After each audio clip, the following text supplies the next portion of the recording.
Very wall welcome. स्वागत है आप सबका मेरे नॉलेज प्रोवाइडर के इस वीडियो में। और इस वीडियो में आज हम डिस्कशन करने वाले हैं एक बहुत ही इंपॉर्टेंट टॉपिक पे।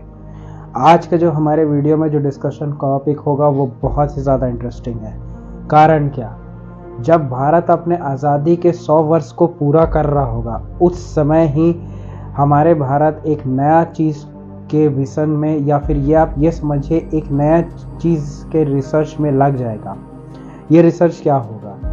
एक्चुअली भारत में 2047 या फिर आपके 2047 में एक बहुत बड़ी चीज़ प्लान करने की तैयारी में है। भारत 2047 या 2047 तक प्लान कर रहा है कि ये एक ऐसा अंडर वाटर लेबोरेटरी बनाएगा या अंडर वाटर लैब को डिज़ाइन करेगा जो लगभग 1000 नहीं 2000 नहीं लगभग 6000 मीटर नीचे एक अंडर वाटर लैब होगा, जो आज तक दुनिया में किसी देश ने ऐसा करके नहीं दिखाया होगा। तो भारत अपने आप में एक पहला देश होगा जो यहाँ पर ऐसा कर पाएगा। इससे पहले अभी बोला जाता है यूएसए का एक लैब है जो लगभग 19 मीटर समुद्र से नीचे है, जिसे एक्वस रीफ कहा जाता है। ये जो लेबोरेटरी है सिर्फ 19 मीटर नीचे है, लेकिन यहाँ भारत प्लान कर रहा है 6000 मीटर नीचे। अब इस पर्टिकुलर लैब को बनाने के लिए क्या मुसीबतें आएंगी, इसके लिए क्या करना पड़ेगा और ऐसे लैब को डिज़ाइन करने में क्या मुसीबतें सामने आएंगी, आइए इस वीडियो में हम देखते हैं, समझते हैं।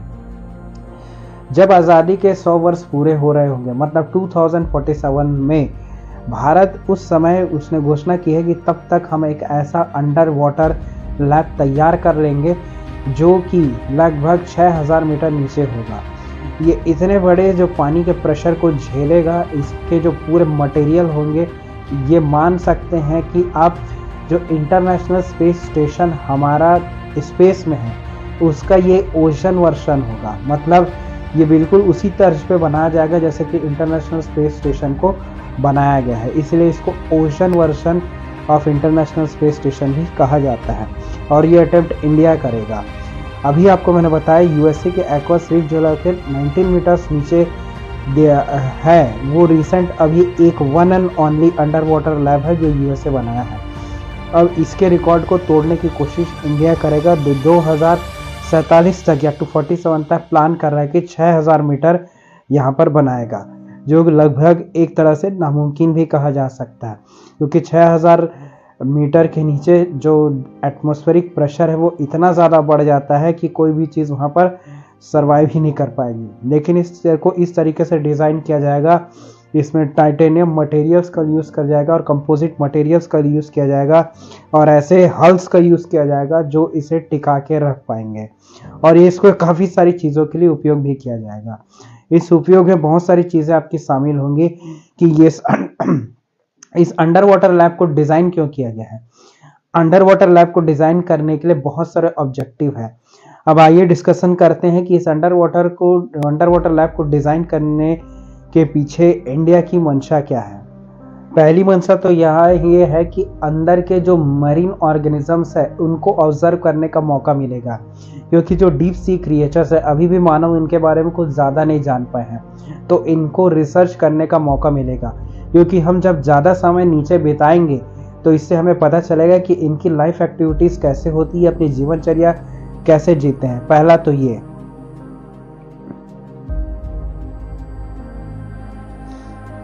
दूसरी चीज़, इसमें जो ड्रग डिस्कवरीज है या नए नए ड्रग्स को डिस्कवर करेंगे, इसका भी फ़ायदा मिलेगा। माना जाता है कि जो समुद्र के काफ़ी भीतर जो डीप सी माइक्रोब्स हैं, इन डीप सी माइक्रोब्स का यूज़ करके कुछ ऐसे ड्रग्स को हम डिज़ाइन कर सकते हैं जो ह्यूमंस के लिए बहुत बेनिफिशियल है in terms of health issues.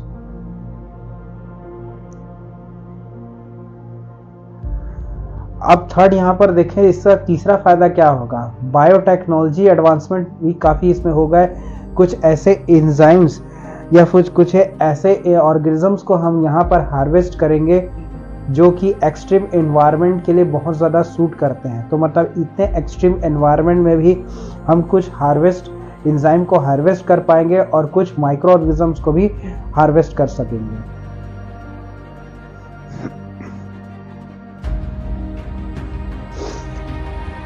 दूसरा है ये जियोलॉजिकल रिसर्च। एक दूसरा फ़ायदा ये भी है कि जियोलॉजिकल रिसर्च में इसमें ज़्यादा हम बहुत कुछ समझ पाएंगे। समुद्र के अंदर जो टेक्टोनिक एक्टिविटीज़ होती है जिसके कारण अर्थक्वेक या सुनामीज आते हैं वो भी हम यहाँ पर ऑब्जर्व कर पाएंगे। दूसरा चीज़ जो वॉल्केनिक एक्टिविटी होती है, ज्वालामुखी जो की एक्टिविटी होती है, हम उसको भी यहाँ बहुत अच्छे से समझ पाएंगे। और लास्ट एंड फाइनल चीज़, इन सब एक्टिविटीज़ का जो सबसे मेन एक्टिविटी वो ये है कि इंसानी शरीर का, अगर इंसानी शरीर 6000 मीटर रहे तो इसका इंसान के शरीर के ऊपर क्या प्रभाव देखने को मिलेगा, ये सब चीज़ें हम अंडर वाटर लैब में ऑब्जर्व करेंगे, रिसर्च करके देखेंगे।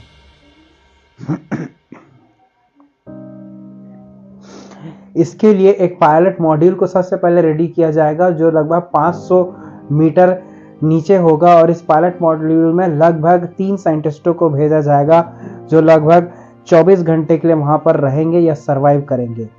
और इसे पर्टिकुलर आपके लाइफ सपोर्ट सिस्टम से, लॉजिस्टिक सिस्टम से और प्रेशर रेसिस्टेंस सिस्टम से इसे लैस किया जाएगा। तो अभी रिसेंटली जो मैंने बताया कि आपका अमेरिका का जो एक वन एंड ओनली जो अमेरिका का एक्वेरियस रीफ बेस है, ये लगभग 19 मीटर समुद्र से नीचे है।